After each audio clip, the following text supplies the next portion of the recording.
Hello बच्चों, आपका स्वागत है वेदांतु केमिस्ट्री में। आज के वीडियो में हम लोग बात करने वाले हैं कक्षा 12 के एक बहुत ही इंपॉर्टेंट टॉपिक के बारे में, जिसका नाम है धारावाही वृत्ताकार लूप या कुंडली के केंद्र पर चुंबकीय क्षेत्र। तो हम लोग किसी लूप के कारण उसके केंद्र पर एक चुंबकीय क्षेत्र की गणना किस तरीके से करेंगे, इस टॉपिक को आज के वीडियो में हम लोग पढ़ने वाले हैं। तो सबसे पहले हम लोग समझ लेते हैं कि लूप या कुंडली होता क्या है। तो कोई हम लोग तार ले लेते हैं और इसमें धारा क्या कर रहे हैं, आई प्रवाहित कर रहे हैं। अब इस धारावाही तार को क्या कर दिया गया, मोड़ के एक वृत्ताकार आकृति दे दिया गया। ये जो वृत्ताकार आकृति दिया गया है, इसी को क्या बोलते हैं, लूप बोलते हैं। इसी को क्या बोलते हैं, लूप। इस लूप में धारा आई प्रवाहित किया जा रहा है, या इस कुंडली के कारण इस कुंडली के केंद्र पे हमें क्या करना है, चुंबकीय क्षेत्र के मान की क्या करनी है, गणना करनी है।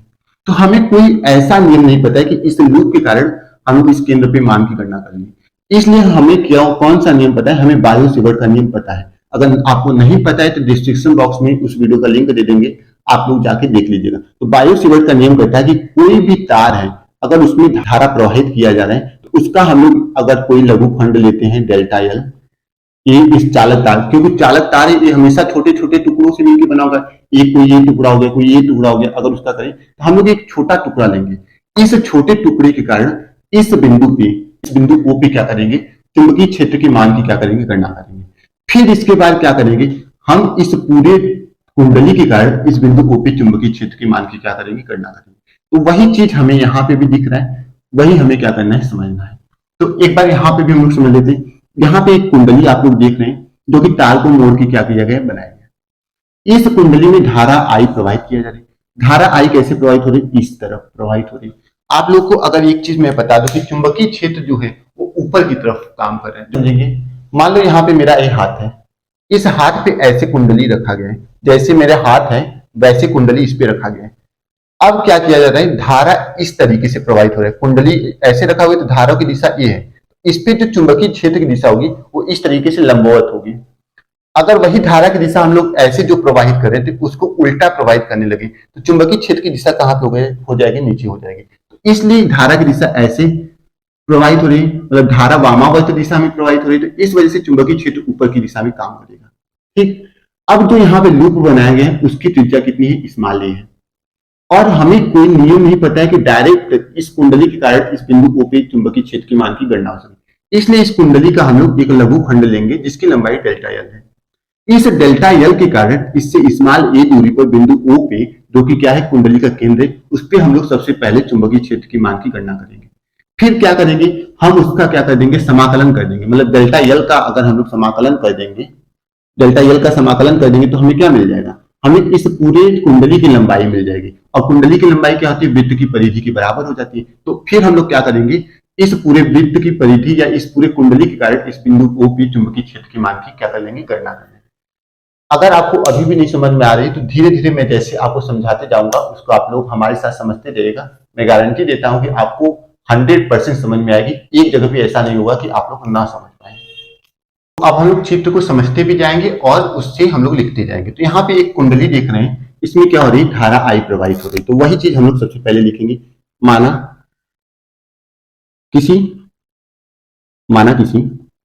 तार को मोड़कर स्मॉल की त्रिज्या का कोई कुंडली बनाया गया है जिसमें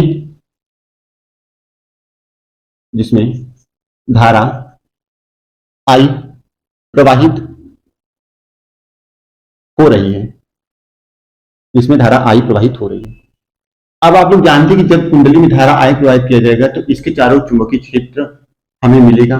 तो हमें कहां पे गणना करनी है चुंबकीय क्षेत्र की, इस कुंडली के केंद्र पे। तो लिखेंगे अतः कुंडली के कारण उसके केंद्र पर चुंबकीय क्षेत्र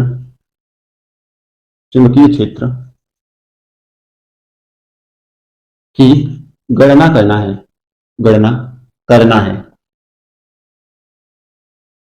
कोई ऐसा नियम हमें पता नहीं है कि जिसके कारण हम इस बिंदु ओ पे गणना कर दे डायरेक्ट फार्मूला रख के।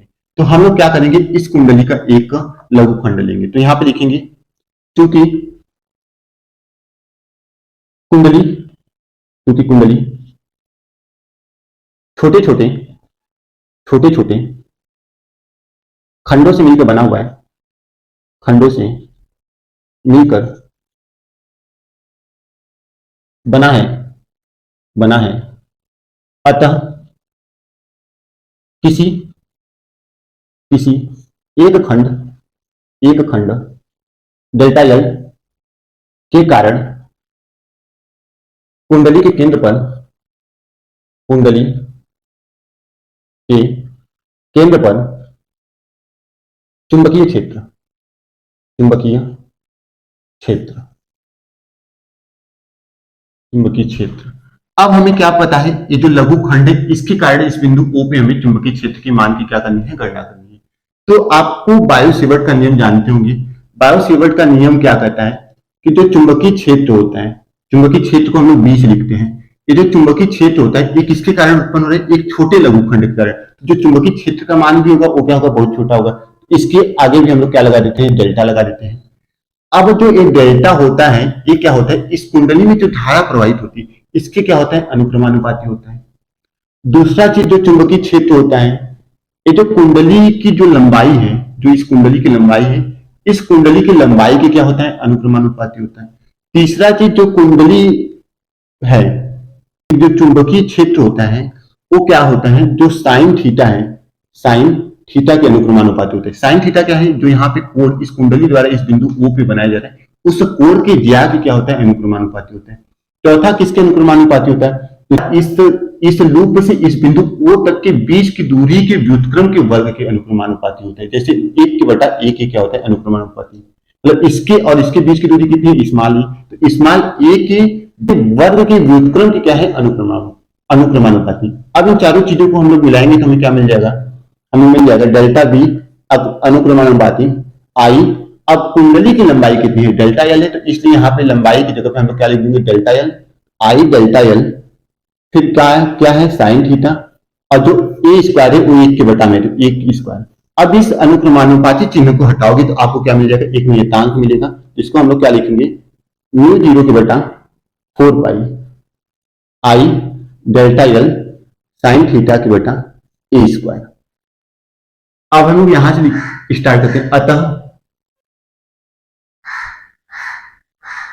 बायो-सेवर्ट के अनुसार, बायो-सेवर्ट के अनुसार,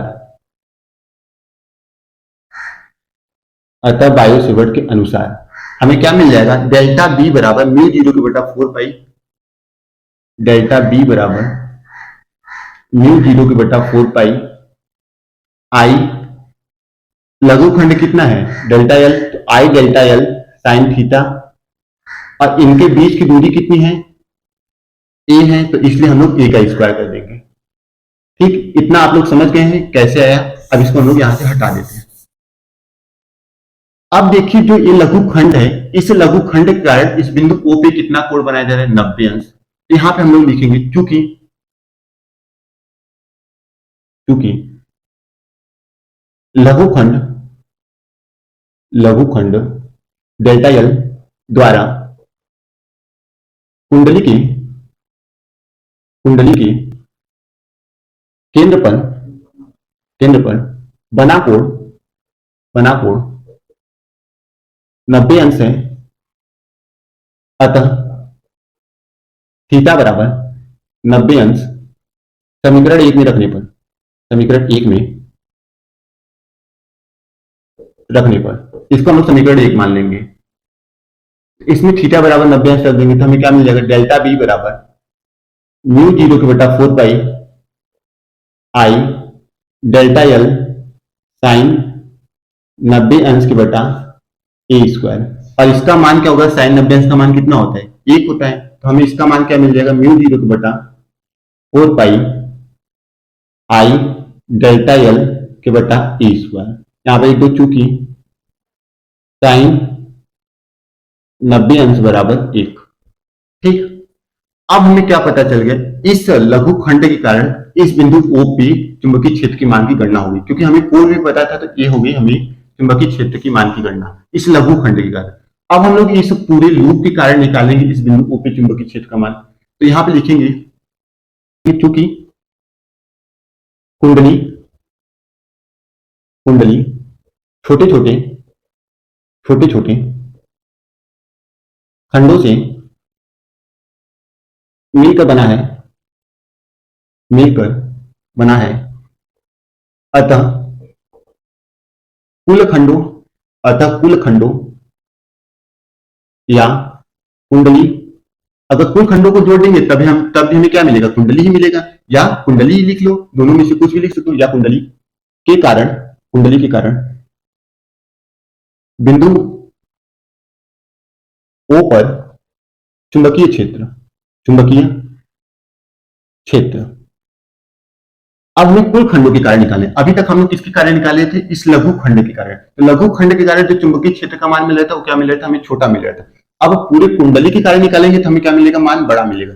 इसलिए हम लोग क्या करेंगे, डेल्टा बी का क्या कर देंगे, समाकलन कर देंगे, और बराबर में जो ये चीज हमें मिला है इसका भी हम लोग क्या कर देंगे, समाकलन। तो डेल्टा बी बराबर हमें क्या मिला था, म्यू जीरो की बटा 4 पाई आई डेल्टा एल की बटा ए स्क्वायर। तो इसका भी हम लोग समाकलन कर देंगे। तो म्यू जीरो की बटा 4 पाई आई डेल्टा एल की बटा ए स्क्वायर।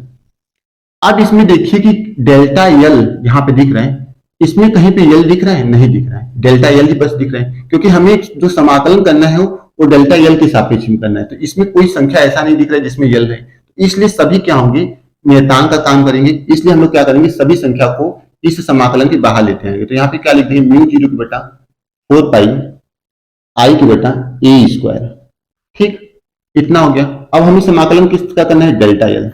और यहाँ पे जब इस डेल्टा बी का समाकलन होगा तो हमें क्या मिल जाएगा, बी मिल जाएगा।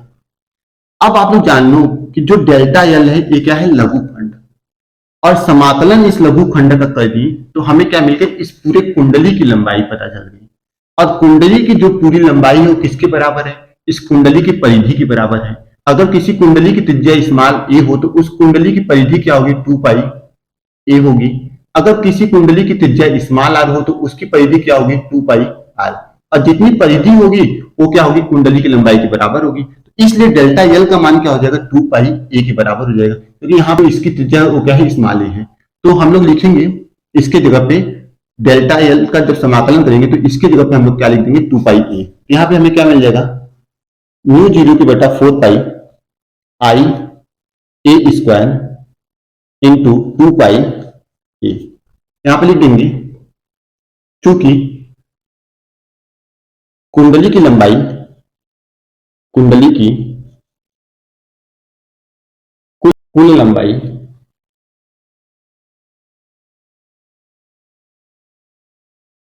बराबर 2 पाई ए, यही कुंडली की कुल लंबाई होगी।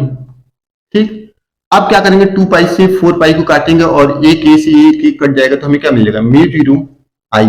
2 से 4 को भाग दोगी क्या मिल जाएगा, नीचे 2, पाई से पाई कट जाएगा, ए से एक कट जाएगा, हमें क्या मिल जाएगा, ए मिल जाएगा। तो बी का मान क्या हो गया, म्यू जीरो आई की बटा 2a। अभी हमने क्या देखा था, जो ये कुंडली है अगर केवल एक तार से मिलकर बना हो, अब जो कुंडली है वो बहुत सारी तारों की मिलकर बना हो, या कुंडली में तारों की बहुत सारी फेरी हो, अगर उस फेरे को हम लोग क्या मान लें, कैपिटल एन मान लें। तो यहां पे लिखते हैं यदि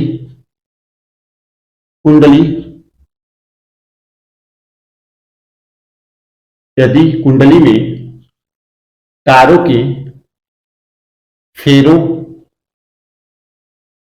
की संख्या कैपिटल एन हो, तो अगर तारों में फेरों की संख्या, कुंडली में तारों के फेरों की संख्या कैपिटल एन होगा तो एन का हम लोग क्या करेंगे, इस तरफ गुणा करेंगे, क्योंकि जितना तार के फेरे रहेंगे उतना चुंबकीय क्षेत्र का मान क्या होगा, अधिक मिलता जाएगा। तो उस कंडीशन में हमें क्या सूत्र मिल जाएगा, तो हमें क्या मिल जाएगा, बी बराबर म्यू जीरो की बटा 2 पाई, यहां पे आई की बटा ए के पहले एन का गुणा करेंगे, क्योंकि तार में फेरों की संख्या कितनी है, कैपिटल एन। तो यहाँ पे एन आई के बटा स्मॉल ए हो जाएगा अगर कुंडली में तारों के फेरों की संख्या क्या हो, स्मॉल है। जो चुंबकीय क्षेत्र होता है उसका क्या मात्रक होता है, न्यूटन न्यूटन प्रति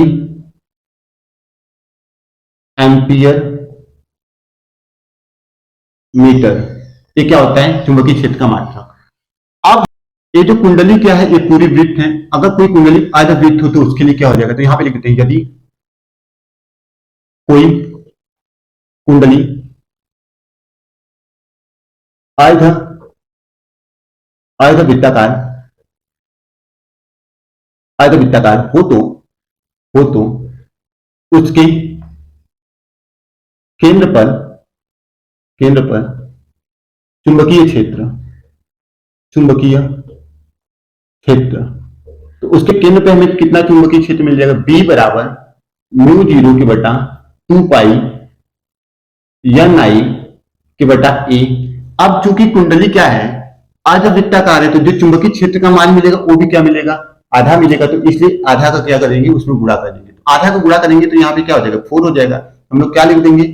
म्यू जीरो और 2 पाई का 2 में गुणा करेंगे तो 4 पाई एन आई के बटा ए। तो ए क्या हो जाएगा? बी का मान हो जाएगा। समझ गए? और इसका मात्रक क्या हो जाएगा? न्यूटन के लिए हम लोग एन लिख देते हैं, एम्पियर के लिए ए लिख देते हैं और मीटर के लिए स्मॉल एम लिख देते हैं। ये क्या हो जाएगा? इसका मात्रक। और ये क्या है? इस पूरे डेरिवेशन का कंप्लीट इंफॉर्मेशन।